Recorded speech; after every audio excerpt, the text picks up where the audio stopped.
Dr. Darnise. Welcome back in for another installment. Welcome back into my house of religion, magic, and conjure.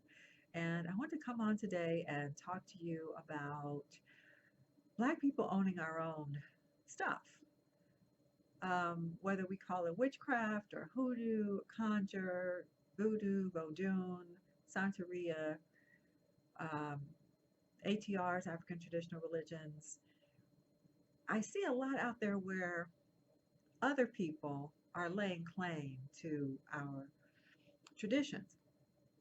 Oh, and excuse me, but I might have to sneeze. I'm out here in California with these fires, and I'm in Los Angeles, and the fires are raging all through the state. The air is really thick with smoke, actually, so I'm congested and I may sneeze. So, just to let you know what that's about. As a side note, there are some people who do elemental magic, and this is a time to do elemental magic when you need to control the weather. We could use some rain right here. We could use some rain in California.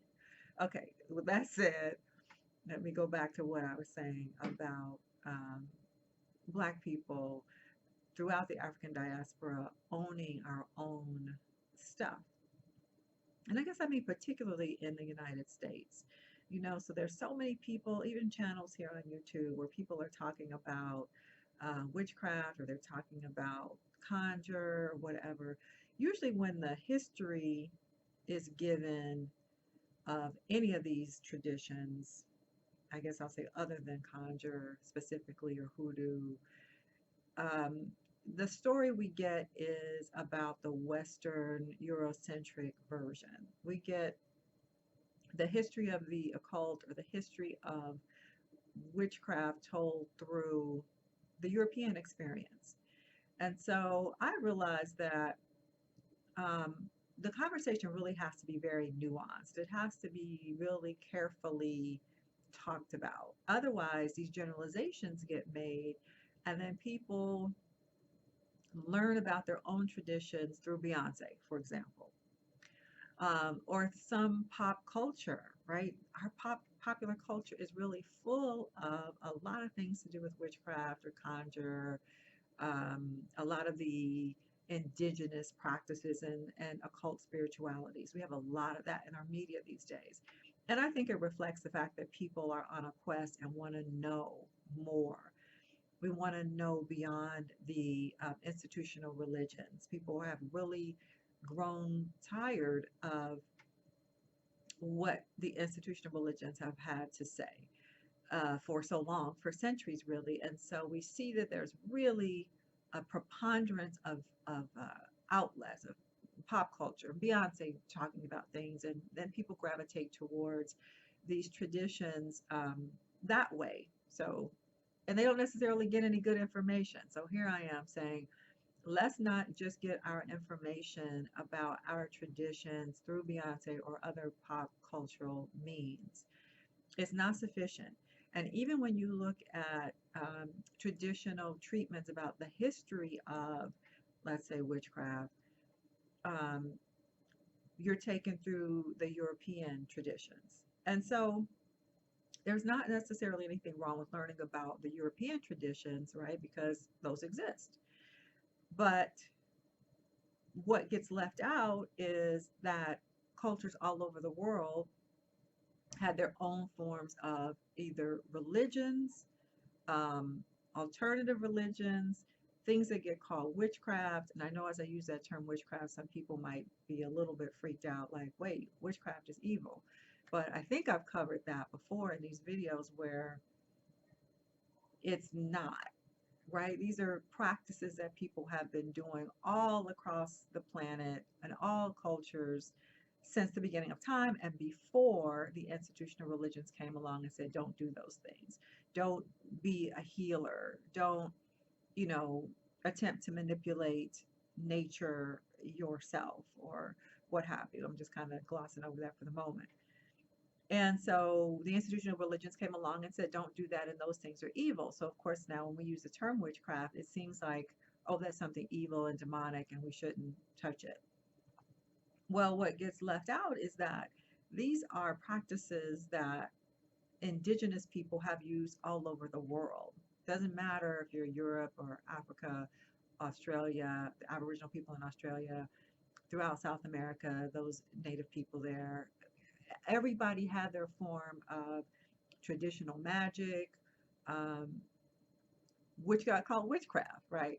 And so I'm using the term in that way, witchcraft, not the pop cultural way or the old religious way when we're told that it's bad or it's used to manipulate people and do bad things. I'm really talking about the fact that people have been involved in alternative spiritualities, have been involved with using the environment and using the elements of the planet to intentionally create circumstances beneficial to themselves. That's what I mean. And so when I talk about conjure, I talk about hoodoo, I'm talking specifically about the ways that African Americans have utilized those practices, and some of which come from Africa, and some of which are new kind of things in the Americas. I hope I'm not rambling there. But what I've been saying got me thinking and wanted to make this video is because I keep seeing so much misinformation coming at us, going through pop culture, through sound bites, watching Beyonce, and then also hearing people who are really well intentioned and who are really knowledgeable about European witchcraft having center stage. So that when we hear about it and you have any knowledge of it, we just say, oh, that's European. So that we even have to say black witches, right, to make a distinction. Um, so some of the teachers who are out here talking about, the history of witchcraft, you'll click on that video or pick up that book and you're like, wow, this is all European. Wait, I thought I was picking up a book about witchcraft or clicking on a video about witchcraft, the history of, but really what's all here is just the European. And even in that, they will go to the scholars of those books will trace it to, the Greco-Egyptian influence. So they'll come to the continent of Africa as far as Egypt, and they'll really, of course, glorify Egypt and talk about the influences from Egypt and all of those spiritualities there, but not ever acknowledge that that's Africa, right? Egypt gets removed from the African context, and so when European people are talking about the cradle of European civilization, they will talk about Egypt, but they will talk about it in a European kind of a way, Greco, uh, Egyptian, Roman Egyptian, and yes, that became a mixed race kind of place, a very cosmopolitan kind of region. But you have to ask yourself, mixed with what, right? Like some people will say, oh, Egypt was this place where there's a lot of mixed race people. Mixed with what, right? African, black people. And so we start to lose our stuff, when we don't claim it, when we don't say, no, we're part of world history, we're a part of this spirituality, we're a part of these kind of practices too. And so I guess I just want to come on here, like, what is the point of this conversation I'm having with you all? And it's to say, let's own our stuff. Let's not be um, afraid to reach out into these other aspects of spirituality and just say we're all Christian and or Muslim, the traditional religions, the institutional religions. Recognize that we have these practices too, and other people are leaving us out of the conversation. That means we get erased as the conversations go forward because we're not present in them.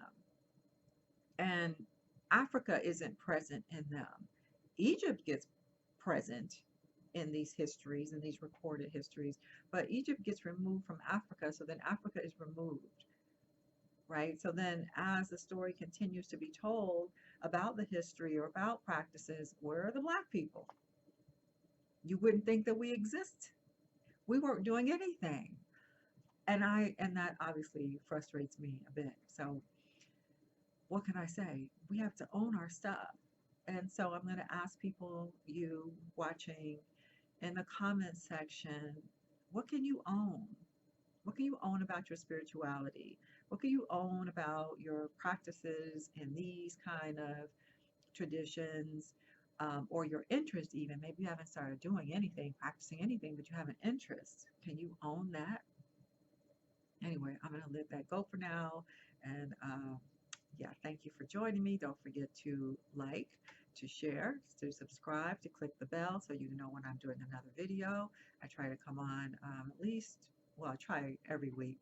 So every 2 to 3 weeks, you can look for a new video from me. Thanks for joining me. The channel is growing, and I'm so happy about that. I'm happy to see that I am um, talking about something that you want to hear. So also you could leave in the comments something else that you'd like to hear about, and yeah, I'll do my best to address those things and address your comments as well. So bye for now.